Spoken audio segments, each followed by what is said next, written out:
మిత్రులారా స్వాగతం. మీరు మా ఛానల్ని మొదటిసారి వీక్షిస్తున్నట్లయితే పైనున్న సబ్స్క్రైబ్ బటన్ని అలాగే ప్రక్కనున్న బెల్ బటన్ని ఎనేబుల్ చేయండి. మిత్రులారా నమస్కారం. మన తెలుగు ప్రేక్షకుల కోసం గత 4 వసంతాలుగా బిగ్ బాస్ కార్యక్రమం ఒక వినూత్నమైనటువంటి పద్ధతిలో జరుగుతూ వస్తోంది. ప్రేక్షకాదరణను పొందుతూ వస్తోంది. సీజన్ మొదలైనటువంటి తొలి బిగ్ బాస్ 1కి జూనియర్ ఎన్టీఆర్ హోస్ట్గా కార్యక్రమాన్ని చాలా సక్సెస్ఫుల్గా లాంచ్ చేసి రన్ చేశారు. ఆయన ఇమేజ్ తోటి కార్యక్రమానికి ఒక కొత్త ఊపు తీసుకొచ్చి ఇచ్చారు. ఆ తర్వాత సీజన్ 2లో హీరో నాని గారు ఈ కార్యక్రమాన్ని హోస్ట్గా నడిపించారు. గత సంవత్సరం సీజన్ 3 అలాగే ఈ సంవత్సరం సీజన్ 4 ఈ 2 సీజన్లకు కూడాను ప్రముఖ తెలుగు కథానాయకుడు, తెలుగు సినీ మన్మథుడు, నవమన్మథుడు అయినటువంటి అక్కినేని నాగార్జున గారు స్వయంగా హోస్ట్ చేస్తూ ఈ కార్యక్రమాన్ని తీసుకెళ్తూ ఉన్నారు. బిగ్ బాస్కి ఈ కార్యక్రమానికి నాగార్జున లాంటి కథానాయకుడు హోస్ట్ చేయడము ఒక ప్రత్యేక ఆకర్షణ. ఈ కార్యక్రమం ఈ సీజన్ 4 సెప్టెంబర్ 6న ప్రారంభమైంది. 16 మంది పార్టిసిపెంట్స్ పాల్గొంటూ ఉన్నారు. దీంట్లో వివిధ రంగాలలో యూట్యూబర్స్, ఆర్టిస్టులు, స్కిల్డ్ పర్సన్స్ పార్టిసిపేట్ చేస్తున్నారు. దీంట్లో దాదాపు అందరూ యూత్ యంగ్స్టర్స్ ఉన్నారు.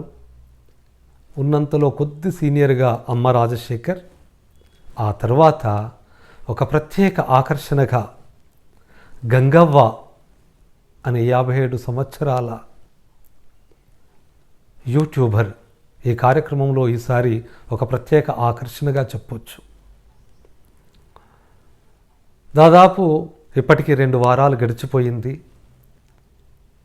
చాలా కూల్గా, ఏ కోలాహలం లేకుండా ప్రశాంతంగా సభ్యుల మధ్య మంచి అండర్స్టాండింగ్ ఉన్నట్లుగా, ఒకరికొకరు ఇచ్చిపుచ్చుకునే ధోరణి నడుస్తున్నట్లుగా, చిన్న చిన్న ఆర్గ్యుమెంట్స్, మంచి సంతోషాలు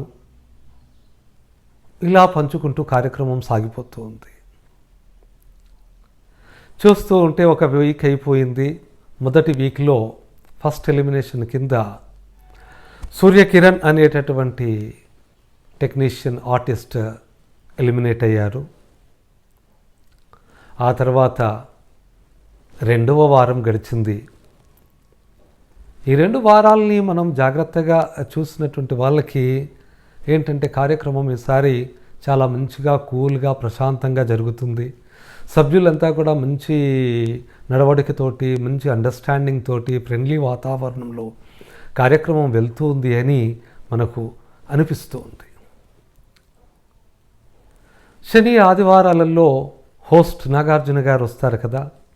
ఈ 2వ వారం శనివారం రోజు ఆయన వస్తూనే చాలా ఆవేశంగా, చాలా ఫైర్గా వచ్చారు.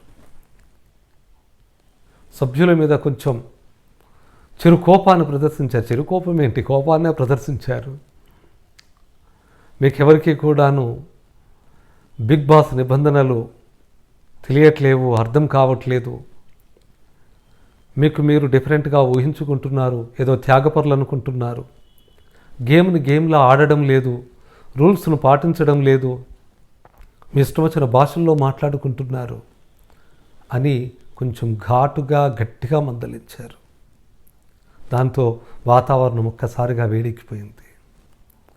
ఆ తర్వాత మీరంతా మీ ఎలాంటి మానసిక ఉద్వేగాలను చూపించకుండా చాలా ప్రశాంతంగా గడిపేస్తూ ఉన్నారు. అన్ని టాస్కుల్ని కూడా అట్లా సునాయాసంగా, టేక్ ఇట్ ఈజీగా తీసుకుంటున్నారు. గెలుపు కోసము, అలాగే మీ మనసు కోరుకుంటున్నట్లుగా చేయట్లేదు అని చెప్పి నాగార్జున గారు ఒక కొత్త టాస్క్ని ఇచ్చారు వాళ్ళకి. ఈ కొత్త టాస్క్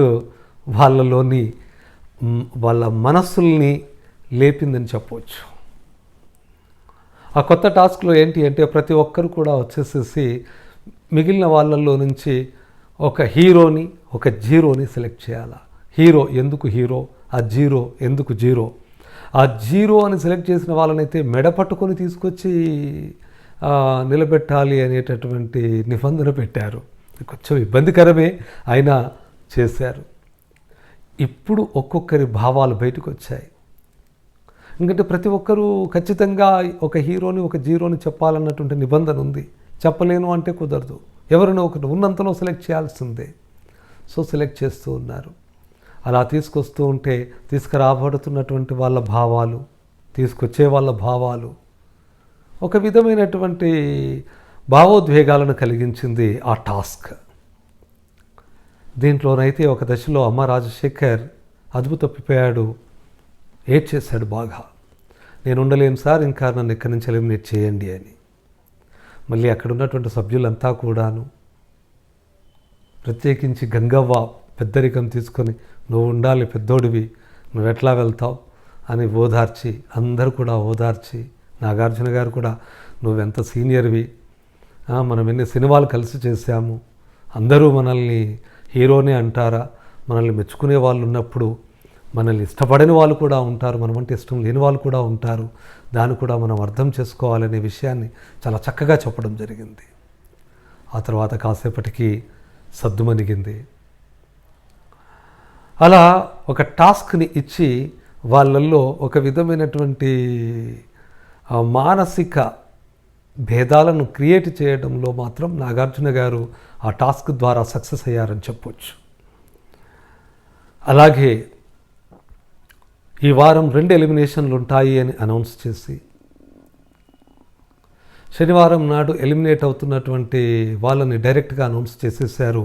చివర్లో కరాటే కళ్యాణి గారు ఎలిమినేట్ అవుతున్నట్టుగా ప్రకటించారు.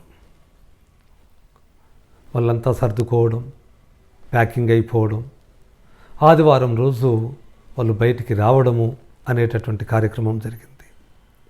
ఇక ఆదివారం రోజు మిగతా ఇంకొక ఎలిమినేషన్ కోసం ఆల్రెడీ నామినేట్ అయ్యి ఉన్నటువంటి వాళ్ళలో నుంచి ఒక్కొక్కరు సేవ్ అయ్యేటటువంటి విషయాల్ని అనౌన్స్ చేసుకుంటూ, ఒక టాస్క్ ఇంకొకరు సేవ్ అయ్యారు, మరో టాస్క్ మరొకరు సేవ్ అయ్యారు, ఇట్లా అనౌన్స్ చేసుకుంటూ ఒక టెన్షన్ని క్రియేట్ చేసుకుంటూ తీసుకొచ్చారు ఎవరు ఎలిమినేట్ కాబోతున్నారు అని.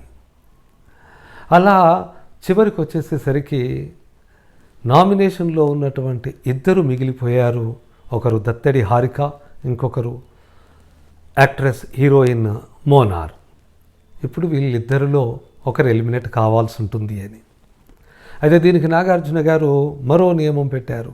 ఈసారి వీళ్ళిద్దరిని ఎలిమినేట్ చేస్తుంది ప్రేక్షకుల ఓట్లు కావు, మీలో నుంచే మీరే సెలెక్ట్ చేసి పంపించాల్సి ఉంటుంది అని అక్కడ ఉన్నటువంటి నామినేషన్లో ఉన్నటువంటి 7 ద్వారా ఈ ప్రక్రియను ముందుకు నడిపిస్తాము అని మళ్ళొక టాస్క్ పెట్టారు. ఇది మరింత టెన్షన్ క్రియేట్ చేసింది. ఆ 2 ముందు 2 ఫ్లాస్కులు, 2 వేరు గ్లాసులు, అందులో వేరు కలర్ వాటరు ఇవి పెట్టేసేసి ఒక్కొక్కరు వచ్చేసేసి ఇందులో మీరు ఎవరు ఎలిమినేట్ కావాలనుకుంటే వాళ్ళ ఫ్లాస్క్లో ఆ కలర్ వాటర్ పోయండి అని చెప్పేసి టాస్క్ ఇచ్చారు. 7 ఉన్నారు కదా నామినేషన్లో, మిగిలిపోయినటువంటి వాళ్ళు ముగ్గురు 6 వచ్చేసేసి ఒక ముగ్గురేమో మోనార్ ఫ్లాస్క్లో, ఇంకొక ముగ్గురేమో హారిక ఫ్లాస్క్లో పోయడం జరిగింది. మళ్ళీ టై అయ్యింది. ఇప్పుడు 7వ వాళ్ళు లాస్ట్ వాళ్ళు, వీళ్ళు వచ్చేసేసి గ్లాస్ వాటర్ ఎవరి గ్లాస్లో పోస్తే వాళ్ళు ఎలిమినేట్ అవుతారు. ఇంకా ఆ ఎలిమినేట్ చేయడానికి వస్తున్న 7th పర్సన్ మానసిక పరిస్థితి తెలుసుకోవచ్చు.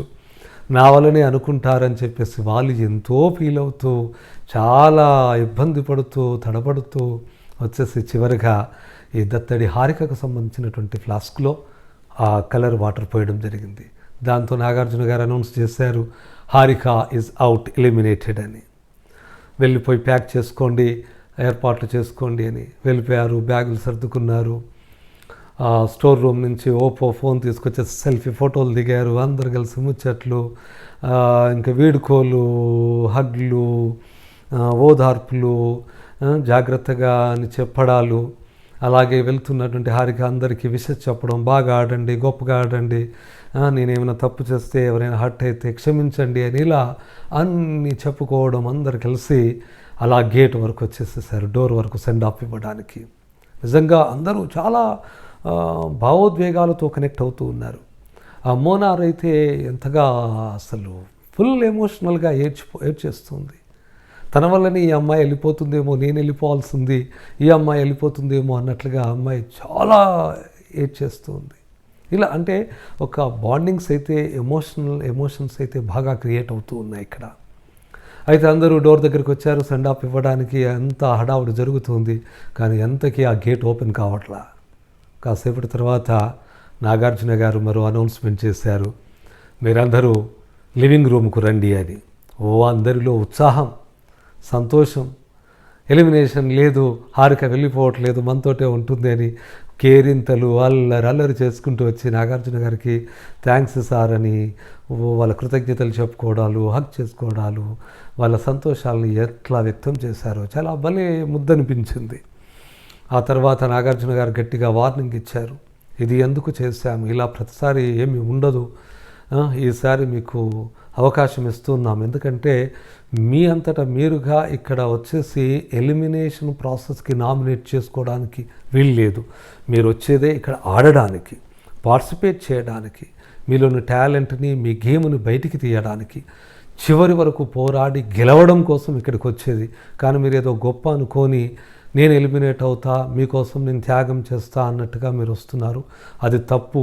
అలా జరిగితే మాత్రం ఖచ్చితంగా ఈసారి చాలా సీరియస్గా ఉంటుంది, మరోసారి ఎవరూ చేయొద్దు అని హెచ్చరిక జారీ చేశారు. గత సీజన్లో కూడా ఇలాంటి తమాషానే నాగార్జున గారు చేశారు. సీజన్ 3లో కూడా ఇంచుమించుగా మొత్తం రాహుల్ ఎలిమినేట్ అయిపోయారు. ప్యాకింగ్, ఫోటోలు దిగడాలు, సెండ్ ఆఫ్ అంతా అయిపోయిన తర్వాత చివరిలో రాహుల్ని మళ్ళీ మీరు వెళ్ళి జాయిన్ అవ్వండి అని చెప్పేసి, ఇది ఫేక్ ఎలిమినేషన్, మీరు ఎలిమినేట్ కావట్లేదని అనౌన్స్ చేశారు.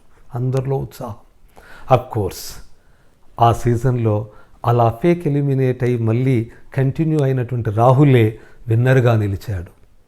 ఏమో ఈసారి ఏమవుతుందో చూద్దాం. మరి ఫేక్ ఎలిమినేషన్లో చివరి అంకం వరకు వెళ్ళొచ్చినటువంటి హారిక విన్నర్ అవుతుందా, మరొకరు విన్నర్ అవుతారా? మొత్తానికైతే ఈ కార్యక్రమాన్ని ఈ 2 రోజుల శనివారం ఆదివారం ప్రోగ్రామ్స్తో నాగార్జున గారు ఒక కదలికను తీసుకొచ్చారు. స్తబ్దుగా ప్రశాంతంగా సాగుతున్నటువంటి బిగ్ బాస్ హౌస్లో ఒక కదలికల్ని తీసుకొచ్చేసి కొంత డిసిప్లిన్ని, ఆ తర్వాత బిగ్ బాస్ కార్యక్రమం యొక్క ఉద్దేశాలని అమలు చేసేటటువంటి కార్యక్రమాలని తీసుకొచ్చారని చెప్పొచ్చు. ఇక రాబోయే రోజులలో మంచి వినోదము, మంచి టాస్క్లు, అలాగే ఆ ప్లేయర్స్, పార్టిసిపెంట్స్ యొక్క నేచురాలిటీ బయటకు వస్తుంది అని మనం ఆశించవచ్చు. మనకు తనివి తీరా ఆనందం, సంతోషం ఈ కార్యక్రమం ద్వారా దొరుకుతుందని ఆశిద్దాం. ఇంకొక గొప్ప విషయం ఏంటి అంటే, భారతదేశంలో ఎన్నో భాషల్లో ఈ కార్యక్రమం జరుగుతూ ఉన్నా నాగార్జున గారు సండే రోజు అనౌన్స్ చేస్తున్నారు, భారతదేశం మొత్తం మీద కూడాను మన తెలుగు సీజన్ 4కి హయ్యెస్ట్ రేటింగ్ లభిస్తూ ఉంది. మనం చాలా హయ్యెస్ట్ రేటింగ్తో ఉన్నాం, ఇది మనకు గొప్ప విషయము అని అందరు సభ్యుల మధ్య అనౌన్స్ చేస్తున్నారు. నిజంగా గొప్ప విషయం. ఈ తెలుగు కార్యక్రమం మంచి పార్టిసిపెంట్స్ ఉన్నారు, ప్రత్యేకించి నాగార్జున గారు హోస్టింగ్ చేస్తున్నారు.